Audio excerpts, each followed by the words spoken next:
மனிதனை இறைவன் சோதிக்கக்கூடிய சோதனைகளில் மிக முக்கியமான அடிப்படை சோதனை பயத்தை கொண்டு ஒரு மனிதனை சோதிப்பது. நஷ்டம் ஏற்படும் போதோ, இழப்புகள் ஏற்படும் போதோ, தோல்விகள் ஏற்படும் போதோ முதலாவது அவனுடைய உள்ளத்தில் வருவது பயம்.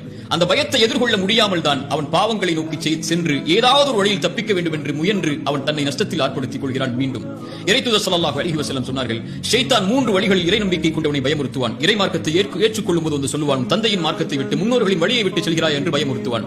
இறைவனுடைய வழியில் இறைவனை வணங்கக்கூடிய மக்கள் இருக்கக்கூடிய ஊரை நோக்கி ஹிஜ்ரத்தை மேற்கொள்ளும் போது வந்து சொல்லுவான், உன் ஊரை விட்டு செல்வத்தை விட்டு பிரிந்து செல்கிறாயா என்று பயமுறுத்துவான். மூன்றாவது இறைவழியில் போராட செல்லும் போது வந்து சொல்லுவான், இதில் உயிரிழப்புகள் ஏற்படும், உன் மனைவியை பிரியக்கூடிய நிலை ஏற்படும் என்று பயமுறுத்துவான்.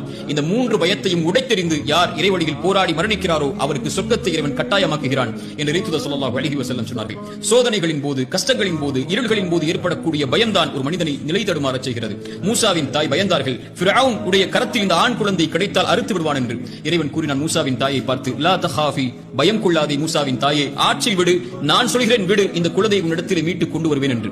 எந்த ஃபிரௌனுடைய கரத்தில் கிடைத்தால் அறுத்து விடுவான் என்று பயந்தார்களோ அதே ஃபிரௌனுடைய கரத்தாலேயே மூசாவின் தாய்க்கு அந்த குழந்தையை கொடுக்க செய்தான் இறைவன். இல்லையா?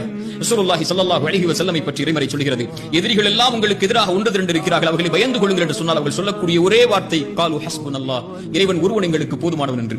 மூசா ஹாரூன் ஃபிரௌனிடத்தில் இறைமறை செய்திகளை எடுத்துச் செல்ல பயந்தார்கள். இறைவன் சொன்னான், லா தஹாஃபா, பயம் கொள்ளாதீர்கள் மூசா ஹாரூன், உங்களோடு கேட்பவனாக பார்ப்பவனாக இறைவன் இருக்கிறான் எடுத்துச் சொன்னார்கள். ஆனால் ஒன்றை மறந்து விடாதீர்கள், அதுதான் நம்முடைய வாழ்வில் ஏற்படக்கூடிய பயத்திற்கும் மருந்து. வலா தனியா ஃபீ ذிக்ரி, என் நினைவிலிருந்து விலகி விடாதீர்கள் ஒரு காலம். என்னை பயப்படுங்கள், இந்த உலகமெல்லாம் உங்களை பயப்படும்.